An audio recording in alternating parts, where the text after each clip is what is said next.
Howdy and welcome back to Celebrating Vintage Model Kits. Today we're going to look at a Monogram kit from 1957, the U.S. Air Force T-28A trainer. This kit was a second kit to an earlier release, the Navy version of the T-28, the T-28B that was in yellow plastic and U.S. Navy training markings. This kit came out the year later and was done in Air Force markings. So this is one of their standard box size kits.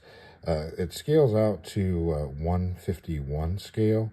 A lot of times you'll see it listed as 148, but it actually is a 151 scale. When Monogram came out with their World War II U.S. Navy series is when they standardized on the 148 scale as the scale they were going to concentrate on. But prior to that, everything from Monogram was basically, what's going to fit the standard size box. In this case, 151 is the scale for it. So this is kit number PA28-98. And a little bit about the T-28. It was designed originally to replace the T-6 Texan for the U.S. Air Force. Also the SNJ for the U.S. Navy. It was designed to have higher performance, in relationship to the fact that, the planes that they'd be flying were, once they got into service, were going to be much higher performance than what was done with the T-6. It also had tricycle landing gear, as most aircraft in the 50s that were in service by then were tricycle landing gear, so they felt it was more appropriate for the pilots that were going through training to be trained on a tricycle landing gear. So the first flight of the T-28 was on 24 September 1949. It was for the XT-28. It was North American's production code of NA-159. The T-28A had an 800 horsepower Wright 1300-1 engine and a two-bladed prop. A total of 1,194 were built for the U.S. Air Force. The T-28B was the Navy version, and that one had a Wright 1820 engine with 1,300 horsepower and a three-bladed prop. It also had a speed brake, a deployable speed brake, and a landing hook. A few other changes as well for it being a naval aircraft, but the Air Force stuck with the smaller engine, which some cases, people felt that it was underpowered. Later versions, the T-28D were conversions of the T-28. The T-28As didn't last very long in the Air Force training system. They were first getting deployed in the early 50s, and by the mid-50s, they were being phased out. Some of them ended up going to the Air National Guard units for a little while, and then they were all mothballed. They did get, in the mid-60s, a number of them were pulled out of the mothballs and converted to T-28Ds. A total of 321 of these A's were converted to Ds.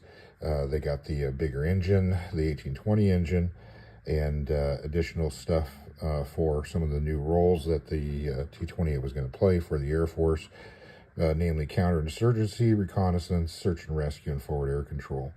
So they fitted it with 2 underwing pylons to be able to carry some ordnance. There's also bays inside the wings for ammunition for the gun pods that would be stuck on the wings in some cases. So the T-28D ended up doing a lot of service in South Vietnam. A number of them were given to the South Vietnamese Air Force. Monogram did update this kit to a T-28D standard later on, and that kit was issued quite a number of times as well. So the Air Force ended up replacing the T-28 with the T-34 Mentor and the T-37 Tweak from Cessna. So let's take a look at the kit and see what we got. So you've got really neat artwork here showing, pilot or the instructor and the student flying over airfield in the background here. The artwork does have a signature on here of, it looks like Polder. You can see that here. So, tried to find who this is. For some reason, I'm thinking there was a gentleman named Nick Polder, but that may be from something else. But it's pretty nice artwork. But unfortunately, was not able to find his actual name. He just may have been an in-house artist for Monogram.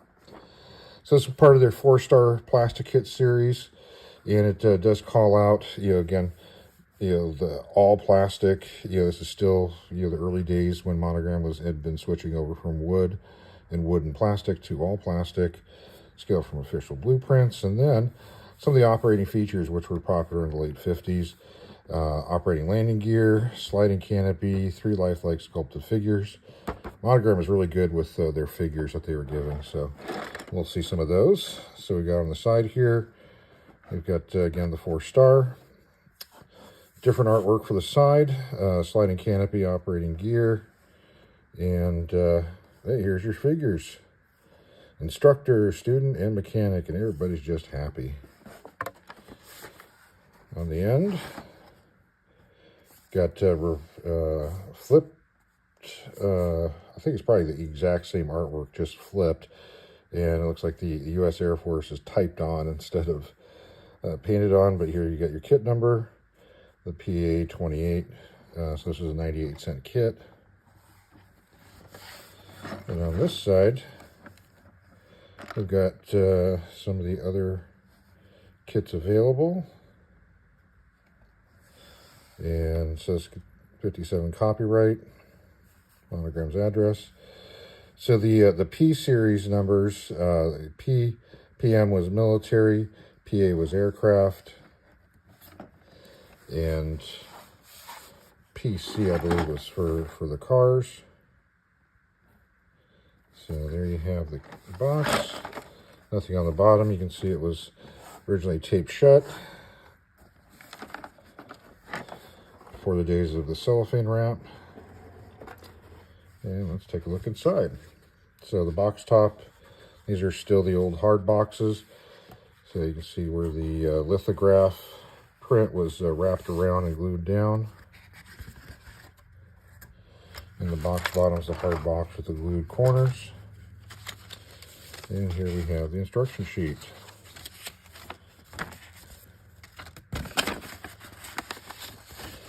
Fairly large size instructions. You've got a photograph of the completed model and the crew. Interesting, it does say copyright 58 here as opposed to the 57 on the box. So probably this kit didn't actually get released until 58. And get some information about the T-28 itself, a little bit about the Monogram features, a little plug for using Monogram cement, painting suggestions for the different areas. Use your cement sparingly so you don't get fingerprints all over it. And look inside. So it starts out with an exploded view drawing of the entire kit, calling out all the parts by name, as opposed to numbers. No numbers on any of this. And you've got a little scale on here as well, but really nice drawing here. And then some little extra how-to tips again for applying decals and painting. Some more tips on how to do this.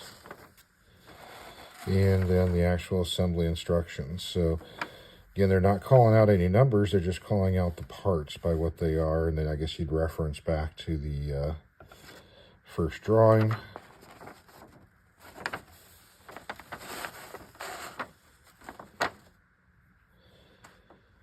It's interesting, it does have this, what they call adjustable support. Since it's a nose gear aircraft, this is probably tail heavy and would be sitting on its tail. So they've cleverly used the tail hook from the Navy version and turned it into this support. that you could use to make sure that it stays on its nose. Then here we have putting it together, really talking about, you know, how to make sure everything fits right. Then the wheels. This is something from the era as well. A lot of kits, the wheel was put on by using a hot knife and melting the stub that the wheel would go on. And that's how you'd keep the wheel turning. Then here's how to set up the retractable gear on the wings. Yeah, showing you, hey, use the rubber bands while that tube glue dries. Then here's some more about the gear doors. And starting to get to some final assemblies. Engine and prop. Looks like you got your pilots being fitted in there. So I guess they're showing, I think there's only, the kit only includes does it include 2 pilots? Maybe it does. Yeah, it does. So put those guys in there. Looks like there's a decal for the instrument panels, which is nice. And then how to assemble the sliding canopy. And then this final step here shows the decal placement. So a pretty nice set of instructions. Set those aside. Get a little insert for Monogram. These were in a lot of their kits. And this is a big one.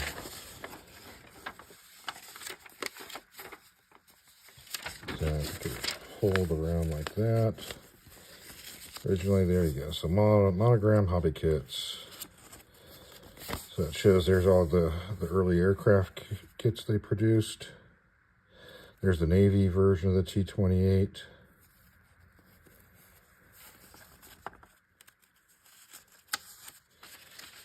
And then you've got their cars. Yeah, so the PC was the C series was the cars.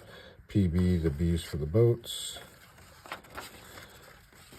Here's your plastic and balsa ones. Here's your Speedy Builts.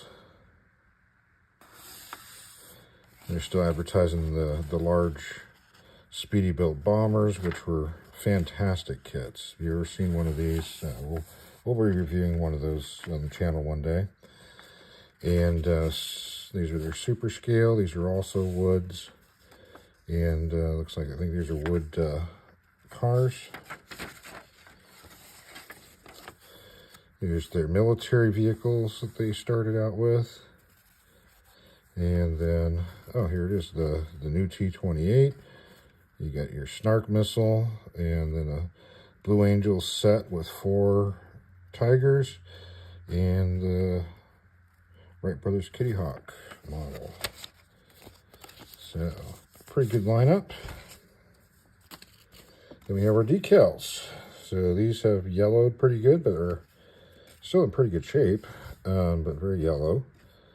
So it's got the kit number across the bottom. And they've got these little dotted lines printed on here, so you can cut it out. There's the instrument panels on there. So this is a specific aircraft that matches the box cover, TL763, which is matched on the tail number.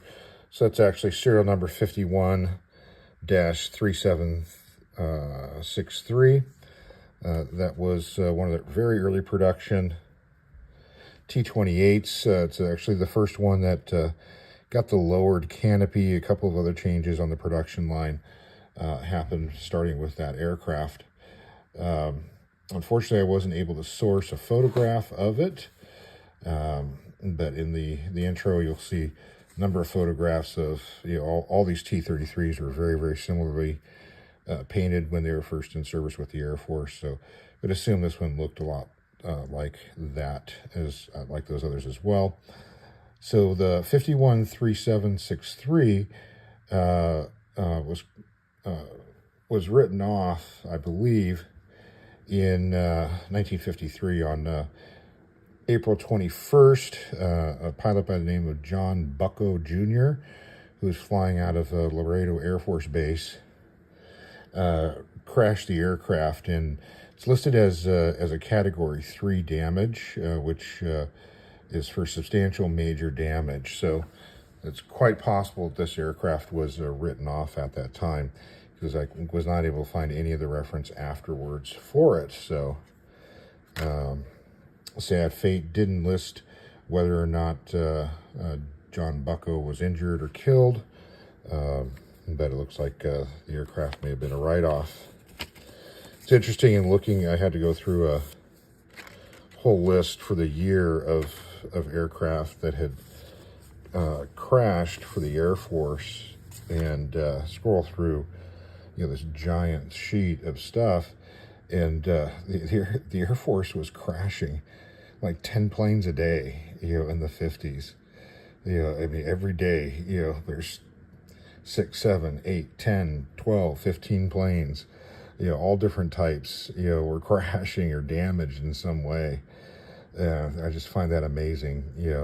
Today, one plane crashes and it makes the news, but then they were crashing planes left and right. So that's a big change in safety from back then. So no pictures to show you for that kit or for that particular plane. So let's just get into the kit itself. So we'll start with the fuselage. We've got a lot of rivets on here. Very simplified representation of the exhaust manifold area. Here's our rudder. So a lot of little extra things on there, but in some ways simplified. Got your Monogram models name stamped inside. And let's check the fit on this. So it's a pretty good tight fit. And you can see where the slot is underneath here. That would have been for the arrestor hook on the Navy version that they're now using as a stand. So that's your fuselage. Here's your wing. You do have a little bit of engraved panels on the wing. Representation of, I assume, maybe landing lights right there. You do have the speed brake, which was on the Navy version, but not on the Air Force version. That's the inside of it. Here's your top side of the wings. Similar again. It's nice that they don't have the molded on markings on this, which was pretty common at the time. You have the wing walk molded on here, so it's got like a rough texture on it. That's kind of cool. And then here you've got a one-piece tailplane. Similar again. Raised rivets. Got our cockpit tub with some detail. Some side panels, throttle quadrant. That's nice. We've got a tree for the rear sliding canopy. There's little tabs that they mentioned in there. And we've got our engine. So a bit of a representation of that R1300. Air scoops are got something behind them, so it's not looking straight into an empty fuselage. But I'm guessing this piece may have been different for the Navy one. And then we've got one tree with the small bits. So we've got our crewman ready for the engine to catch fire. There's one of our air crew. Some of the smaller bits. I think that's the instrument panel for the back seat. Here's our gear doors and wheels. Landing struts, wingtips. Not much detail on those. And see, here's your pilot. So he is looking to the side, so he is different from the other guy. So kind of nice. You can even see these wearing a pressure suit. Not that you would really need a pressure suit in a T-28. There's the front gear door, or front gear strut. Not too bad. There's a main gear strut. And here's your front canopy. Pretty thin. Pretty nice looking. Yeah, it's a little scuffed up from kicking around a box for 70 years. And then here's your rear sliding piece. You can see, when you put something through it, you can actually see pretty clearly through it. So pretty nice clear plastic pieces. And then we've got our prop. There you go. And so that's your Monogram T-28. It's nice being molded in silver plastic. A kid could just build it, do a little paint detail on it, not have to paint the whole kit silver, and throw some decals on it. You got yourself a nice little kit. And the navy one was molded in yellow plastic. So again, you just put it all together, paint some little details, and you get yourself a nice kit. So that's it there. This kit was issued quite a number of times. This was a fairly popular kit for Monogram. The initial Navy T-28B was issued in '56. There were a number of the T-28D issues for Monogram in '65, '67, '68, and those came with the Air Force and South Vietnamese Air Force markings. Monogram of New Zealand did an issue of that same series. There's also Mattel, once they took over Monogram, there's an issue of this box with the Mattel logo on it. And then in the 70s, you got the picture box versions. So you had one issue in '73 with the T-28D, the Air Force Vietnamese markings, and then in '75 they finally reissued the T-28B in Navy markings, which at the time were the more current markings, which was the white with the red accents. Then Bandai did an issue of it in '76, and Monogram reissued again in '79. Then Monogram Necomisa, which is the Monogram in Mexico, did a version of it with Mexican Air Force markings. So that's kind of a different one. So if you want to recreate something from the Mexican Air Force, look out for that kit. And then '83, they went back to box art and Navy issue.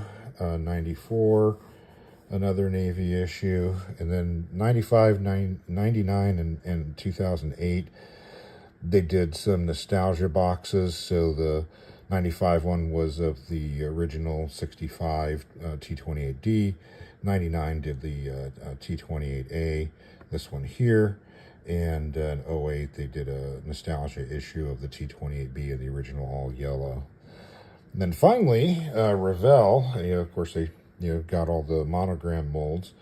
In 2013, Revell issued a version of the kit in Red Bull markings, because apparently Red Bull must have some T-28s in their lineup of aircraft. So if you want to do a Red Bull T-28, get yourself that Revell kit. Well, that's about it. If you've built one of these, let us know about it in the comment section.